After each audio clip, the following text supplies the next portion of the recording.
What's going on, guys? Minnesota here, and today I got something a little bit different. Ever since the Batman came out, I've been on a little bit of a Batman craze. I've been rewatching the old live-action movies and animated movies and TV shows, but more importantly, I've been rereading a lot of my favorite Batman comics. I see a lot of great lists online of people's favorite Batman comics, and I figured I'd just throw my hat in the ring, put out my list. This is a top 10 list from least to most enjoyable, but I love all of these comics. Like, they're at minimum like an 8 out of 10 to a 10 out of 10, most of them. So I'd recommend them all to everybody. But if you don't really know where to start with Batman comics, or you just kind of want to pick up some cool storylines, I would recommend all the comics on this list to anybody who is a fan of Batman. But yeah, that is it. Without further ado, let's just get into it. Number 10, Knightfall. Everyone knows Knightfall from the famous panel of Bane breaking Batman's back, but not many people know that this comic actually introduced two huge characters into the Batman mythos, Bane and Azrael. The one thing that I love about Knightfall mainly has to do with the buildup of the breaking of the bat. Bruce is shown to be human, which I think we as fans of the Caped Crusader sometimes forget. He grows tired, angry at himself. He has self-doubt and all these other emotions that take a toll on his mental and physical well-being, putting him at less than a ready state to fight Bane. In the end, Batman loses, but he gets rehabilitated, he trains, he fights back, and he wins. This comic is what The Dark Knight Rises is loosely based upon as well. Number 9. Whatever Happened to the Caped Crusader? Batman issue 686 is not a usual Batman comic. It details the events from multiple POVs from several of Batman's enemies and friends of how Batman died. We hear Catwoman tell the tale of how she became someone Batman trusted, only for her to betray him and let him bleed out to death when he needed her most. Alfred began hiring actors as criminals so it would boost Batman's morale in catching them. But one of the actors he hired was so deranged that he actually believed he was the Riddler and shot and killed Batman. We eventually learn that the narrator of this story is Bruce Wayne, looking on from another plane of existence. It isn't heaven or hell, but somewhere completely separate from time, where he talks with his mother before we get cut to him actually being born. It's a very unique take on the Batman storyline, which I, for one, greatly enjoyed. Number 8. Batman Earth 1. Batman Earth 1 is a separate storyline from the main Batman continuity, which takes place on Earth 1, detailing the beginnings of Bruce Wayne as Batman. Again, similar to Knightfall, Batman in this storyline struggles and has problems he must overcome, one of which is shown in the first chase scenes where we witness him breaking his grappling hook. This is an inexperienced and new Batman, very similar to the one that we saw in the movie The Batman. Through training and help from Alfred and Lucius Fox, he's able to become better, which emphasizes the humanness of him, which I think is good to witness in a comic book every once in a while. If you're looking for some good Batman Begins type of content, this one is right up your crime alley. Number 7. Son of the Demon.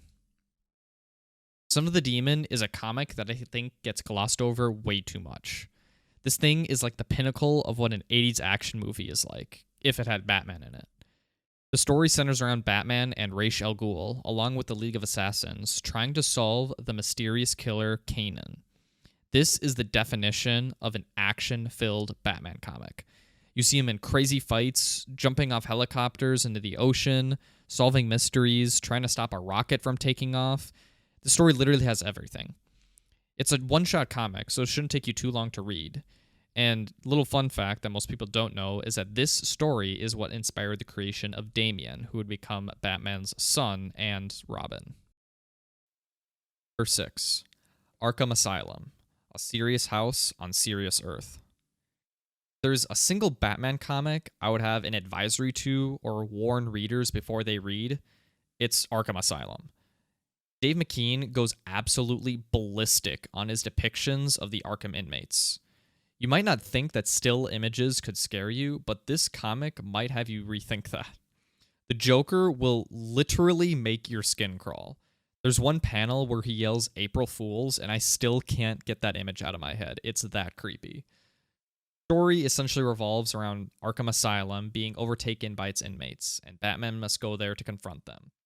The comic is gothic and has this like 70s, 80s science fiction horror movie style. It details the backstory of Amadeus Arkham, the founder of the asylum.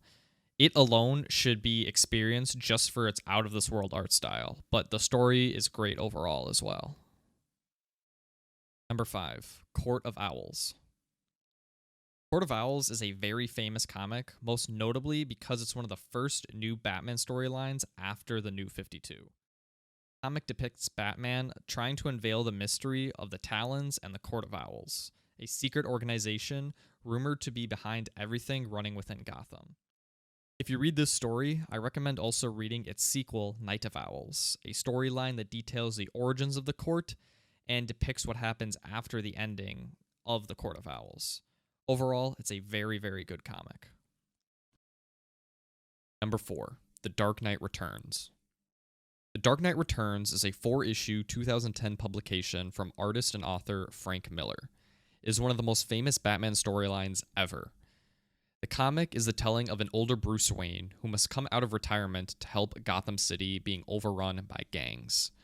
He eventually takes on the Joker, and probably the most famous part, his fight with Superman.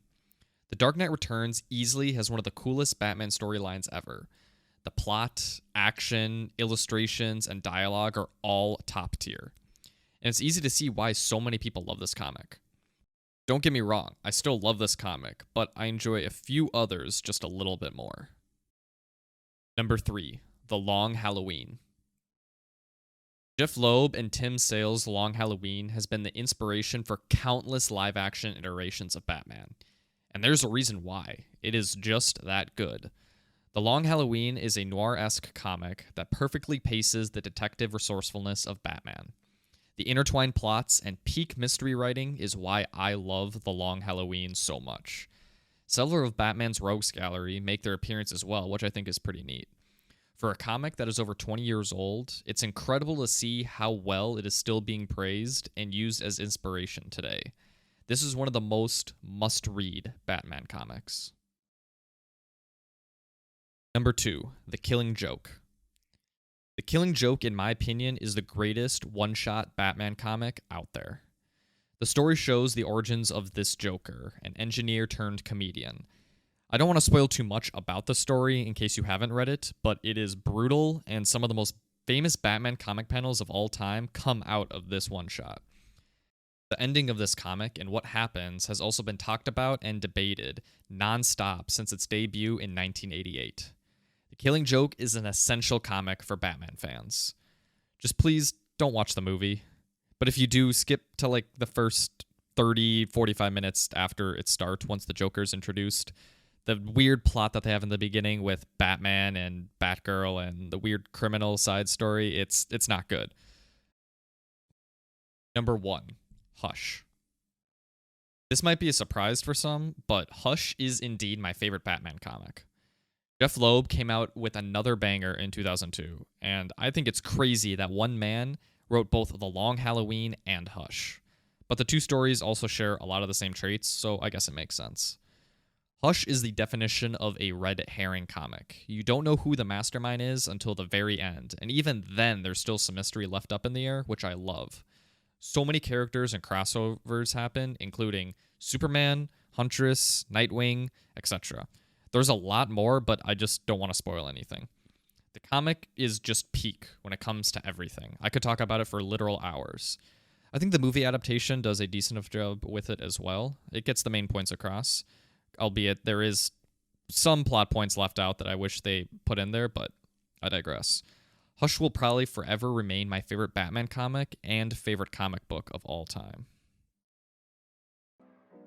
Well, that is it. That is my list of my favorite Batman comics. Have you read any on my list? And what are some of your favorites? Leave your answers in the comments down below. I'm hoping to put out a top 10 favorite comics from Superman and Spider-Man as well, so look out for that in the near future. If you enjoyed this video, please make sure to like and subscribe. And that's it from me, but until then, I will see you all next time.